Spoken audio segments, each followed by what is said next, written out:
Hello to anyone watching, and welcome. Welcome again to another page breakdown of some of the pages in my book called Chromosome 96, um, issue 1. Currently funding on Indiegogo. Unfortunately, the campaign is not going that great. Maybe because the art is a little bit too niche for most, but anyway, that's probably the reason why we're doing this video. Some insight into what went into making this art. So for the ones that haven't followed my previous videos or do not know what Chromosome 96 is, by the way, the link of the Indiegogo campaign is below the description of the video. Chromosome 96 is a story of a group of the geneticists that gathers together in a newly open complex, which will be used to further advance the sciences of um, genetics and medicine. They will be doing lifestyle drugs, trying to cure epidemics and combat cancer, and eventually they will aim for the highest prize of all, trying to actually circumvent death. Uh, Now, the characters that gather together in this place all have ulterior motives, which are explained in the first 10, 12 pages. A little bit of exposition during those pages, but it's necessary so that all the clues and all the, the necessary points are sprinkled over in the beginning, because on page 12, sabotage occurs, and the virus, which was found in the on the border between South Korea and North Korea, um, the virus which was found by a United Nations expedition, uh, seems to be the most lethal ever found virus, and it's not an organic virus. It's not a natural occurring element. Is a something fabricated. Is a synthetic virus. This thing is so dangerous that any exposure to it will be absolutely lethal within a matter of seconds. Um, Now the virus becomes humanoid because of the sabotage and escapes the complex, goes into Toronto City. Whole the first three issues are actually set in Toronto, Canada, and then ends up at the top of the CN Tower. And the CN Tower, which we are actually seeing here on these pages, on these two pages I have here at the moment, ends up collapsing into the Rogers Center, which is a Skydome Stadium, famous for baseball games, which is right below the tower. Now, this sequence was created straight away in the first draft, which was written back in 1996. And at the time, obviously, there was no connections being made to any high-rise disasters that occurred later on, specifically the unfortunate events of the 11th of September 2001. Um, so there might be a little bit of criticism that there is such a shocking scene at the end of issue 1 of Chromosome 96, because obviously we're reading the book today in 2018. But I can promise you that this was actually written back then and is not in any way an exploitative scene. I just really wanted to keep the um, original sequence instead of just self instead of just self censoring myself and having to change the location or the actual action. So basically, these two pages are interesting because I'm going to zoom out here a little bit. Sorry if the camera shakes a little bit. I'm just gonna try and zoom in. I'm not sure if I can, but yeah, I'll just bring the camera back a little bit so you guys can actually see what's happening here. Sorry.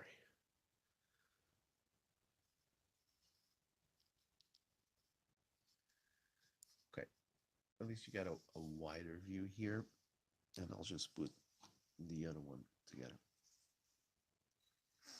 Overlap them as they should. These are two pages that will sit next to each other in the actual book, in the finished book. Um, they work as a double spread, but they're not actual double spread. Um, I, I didn't work I didn't work them as a double spread. I didn't glue them together here in the middle, and is intentionally not a double spread. But there is some connections here, and they're done by the clouds. And because the reason why there are connections, there is a connection between one page and the other, is that what I'm doing here is, again, is a full bleed page.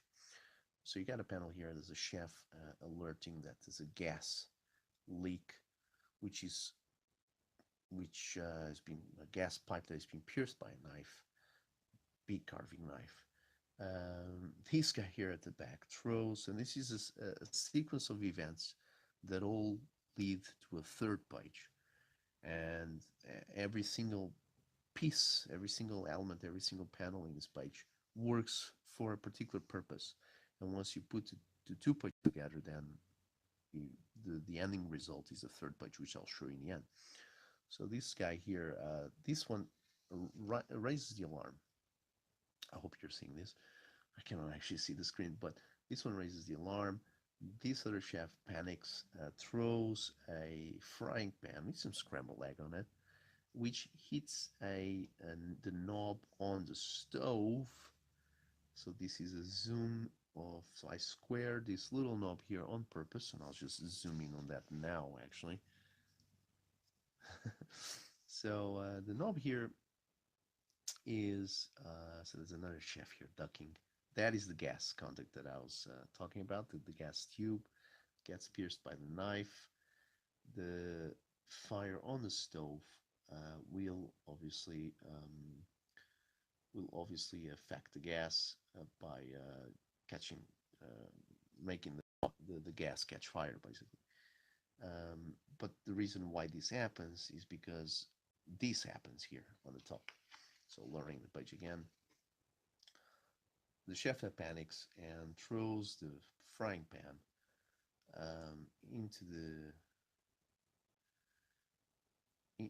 into this knob, turns the knob from low setting to the maximum setting. And again, if you follow up where this knob is coming from here, and perspective wise, the actual squaring of the knob is in the same perspective as the stove. This boxing of the knob is non-existent in the actual stove. This is a small panel inside a panel, because then you basically just augment it. It's just kind of like the Batman sign, the Batman sign on the big the spotlight. You're basically spotlighting this little square here into a bigger square, and this is where the action actually happens. So this is showing you an action that is happening on a panel below. And as you can see, the knob here is on the maximum setting as well, just like that. This event here of the, and I'll just have to zoom out a little bit.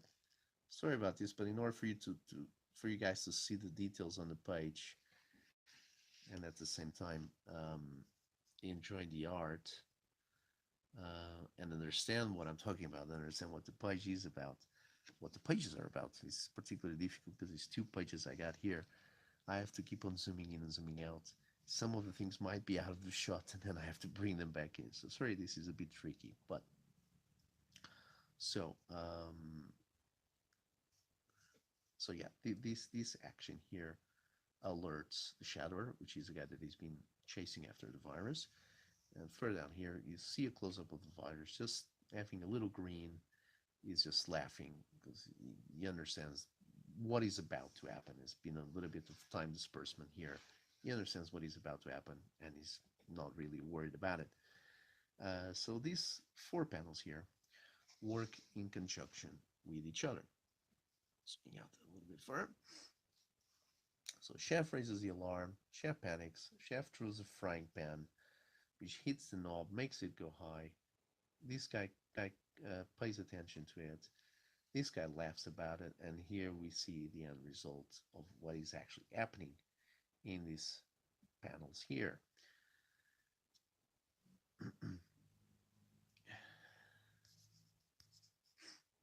Okay, so the frying pan here is seen going off.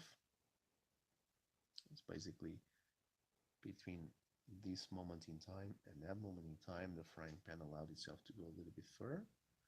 So it's already out of the panel, almost out of the page, and the gas is about to catch fire. Now the gas catches fire, and immediately there's a huge explosion. Huge explosion coming from the kitchen. This character here is presented in the previous page, so you know who it is. He's the head chef of the restaurant. He's working at a banquet table, which is also shown on the previous page, on the previous panel, and everything all around it breaks up. I'll just zoom in again. So everything on the banqueting table blows up. There's a nice red wine, French red wine. The chef unfortunately gets shredded in half because of the blast. Intentionally, I tried to make this as least gory as possible, again, because it is a delicate situation. And in the color version of this, in the final version, the blast in the middle is eradicating a lot of light.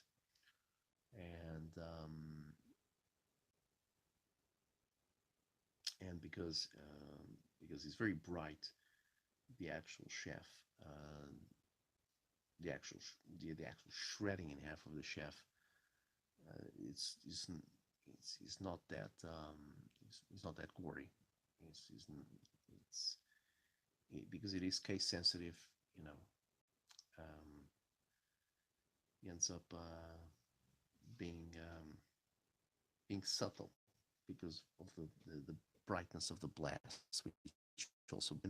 which again is present in the previous panel, and this is actually jelly being blasted, and all these elements here in the foreground are presented in that other panel on the page before, which I won't show right now. Finally, there is another shot here at the bottom of the page.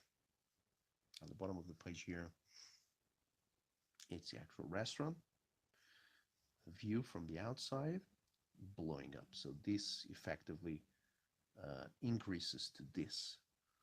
And this is so again, this is an outside shot. There is the clouds here and the little pigeon here going completely nuts, losing his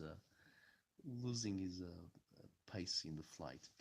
Now the important thing here is to notice, and that's why this bottom of the page is detailed, is that there is a crack starting to happen in the building. And this crack is important because now it will follow up onto the other page. Now, the main thing here to notice is, and I will try and zoom out again now, main thing here to notice is that, again, because this is not the color version, it's a little bit more difficult to see it straight away, but I'm going to point it out now. The background of this page, behind the panels, you got clouds here. These are clouds, right? Going all the way here and there, okay, the clouds. Now, they're the background of this picture here in the middle. This is the CN tower, the top of the CN tower. That's the antenna. Then obviously it's cut off here by this panel here. But down below here, if you follow up, this is the rest of the CN tower. This is the restaurant, the observing deck, and then that's the body of the CN tower. the concrete structure, and the rest of the clouds getting a little bit of impact from the explosion. So basically this is a full bleed page where the background is just really sky and a shot of the top of the tower, so you can see what happens here. Now if you go to the next page, page 25, which is side by side in the book, you have a continuation, a follow-up of the bottom panel here, where you got the cracks showing up on the tower, and this is a close-up, a closer shot to the actual body of the tower. Let's just zoom in here again, and these cracks, which you can see them here, crawling down the body of the tower, eventually, for whatever subliminal reason that can only happen in comic books, make a huge fissure across the body of the tower. So the gas explosion that started on the previous page inside the kitchen of the restaurant comes down the tower and cracks the tower open right in the middle. So here, just a huge, uh, uh, a huge explosion here of gas and fire just bursting out through the cracks of the building, with a lot of pieces of masonry and concrete falling over. Now again, you will notice the clouds are still here, background clouds. I'll zoom out again. So under view shot of the tower facing up, the explosion panel here is open. So basically you close the panel, but again, this is another full bleed with the skyline, but because we're looking from the underneath the tower, looking up, the same clouds that serve the background, the general background of the page, will also serve to illustrate, to be placeholders here on the actual inside of this panel. So this panel is closed by itself, but it also links with the general background of this page. Now, but if you look further down, then you have the fire here, which obviously you've seen the explosion in the restaurant just before, and now you have the fire coming out from the restaurant, the smoke coming out from the restaurant. Now you will notice that this cloud of smoke here, sorry, went out of focus there, this cloud of smoke here doesn't actually interfere with that panel, and none do these clouds here. Could probably overlap that line, but they don't. And the reason is that now, again, more time displacement has passed between this shot and this shot here, maybe just a few seconds, maybe a minute or two. But what I want is that here I want to encapsulate the explosion there and keep your attention focused on this only. And now I want to move your eyes to this here, and it's like a half a panel. Just got the margins here of this panel. It's completely open here because again it's a full bleed of the page. These clouds, these birds work for both the background of the page and for this little shot here. And this little shot is telling you that the actual tower is cracking and is separating itself and it's falling over.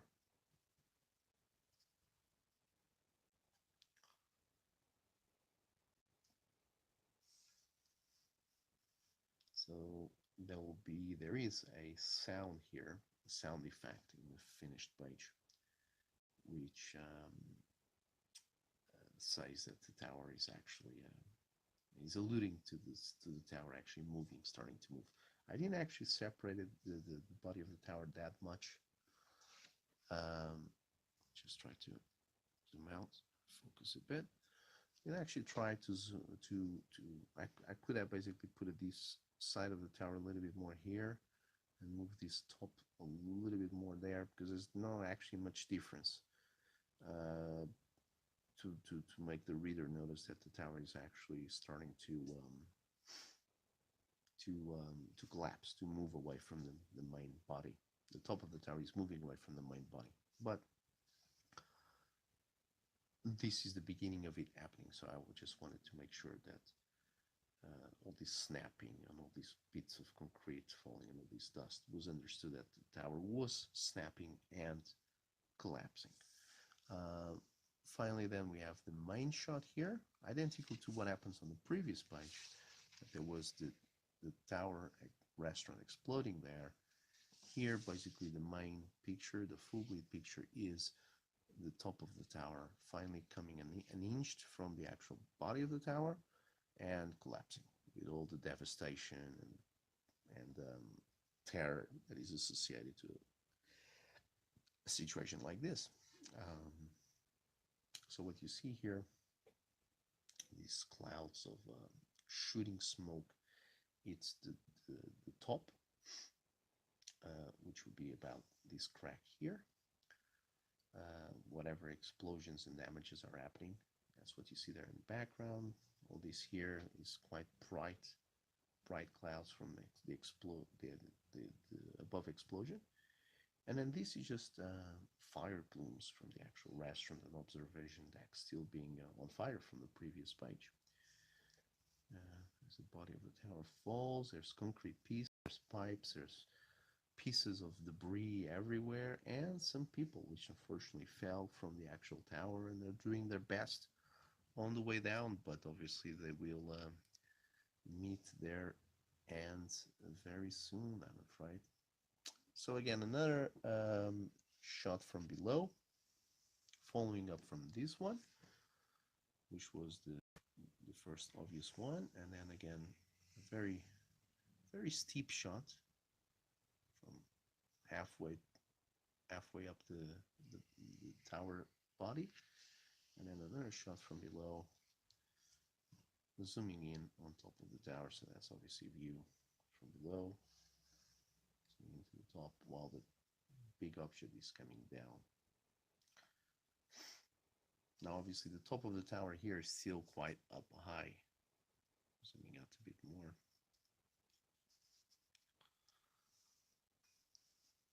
So, though obviously the base here of the page, or the end of the panel where the tower, the rest of the body of the tower is closer to us, and these people obviously coming straight at us, a lot of foreshortening here, but the tower is still quite up above, and is collapsing and damaging it itself, and warping the whole body of the top of the tower, the antenna and all that is warping as it's coming down.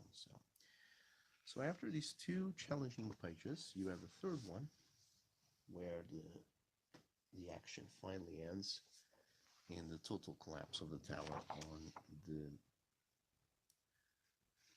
on the actual Skydome Stadium, the Rogers Center. So page 26 of issue 1, panel borders, damaged tower, smoke and debris spilling out of the panel borders.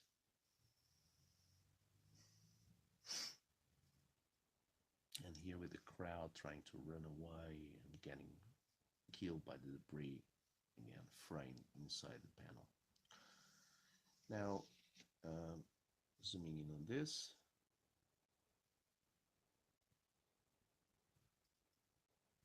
hope I'm not boring you guys. This will soon be over.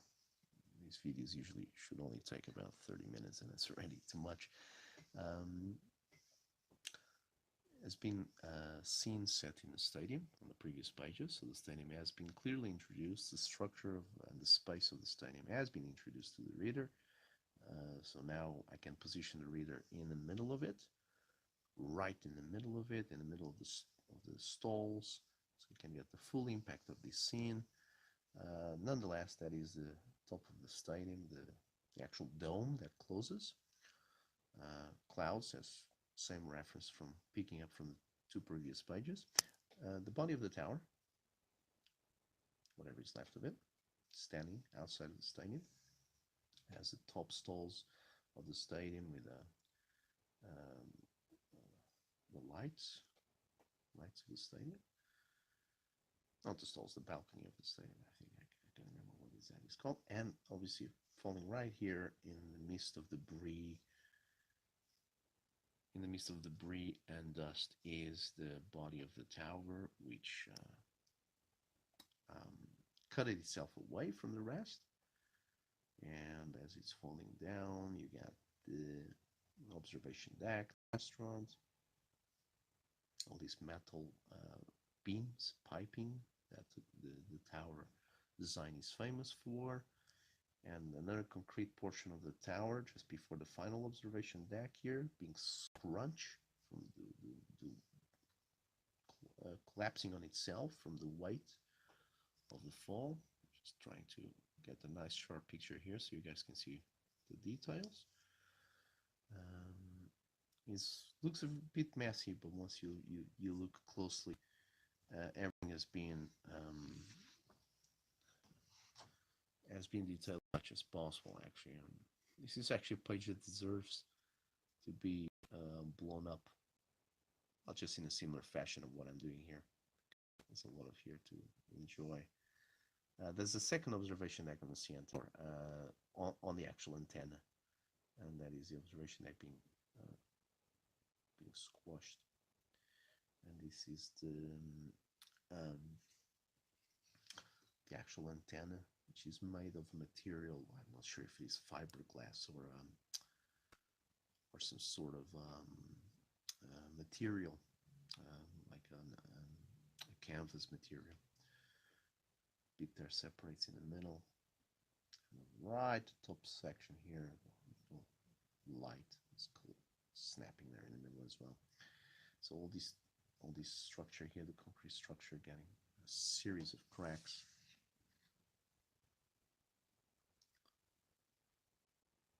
And snapping in the middle as well. I mean, middle snaps of middle snaps, revealing the piping, the inner workings of the actual building. CN Tower has these little orange segments, like discs, and white. As you get here in the middle, there's all these beams, and you might wonder, well, that took a long time, didn't it? Actually, this is the easiest part. Easiest part of a page like this is when you have a lot of repetition, a lot of elements which somehow are they're very similar to each other. In this case, they're exactly. I mean, it's a constant repetition. And as long as you get the actual organics of the thing, so as long as you know what is what and what is going where, it's actually not that difficult. What I've done here is that I almost made this like I imagine these beams as if they would be collapsing on the floor, like in this scene. Um, that they would behave like a roller coaster um, track. So you actually have the actual beam support, the beam rail support, just kind of ejecting itself, and as as it collapses, it bends and ejects the actual beam. So like imagine like a Jenga pieces being put on the track, and then you bend the track, you break it against the surface or whatever, and the Jenga pieces would just spit out. So that's the idea that I put it here in the middle, while everything else is just glass and other supporting beams being broken and collapsing all around. So obviously this will be the middle of the field here. The tower slams against the middle, lifts a lot of dust. I'll try to keep this still now for a second. Let's just zoom out a bit so you can appreciate the whole page. Not that much, maybe.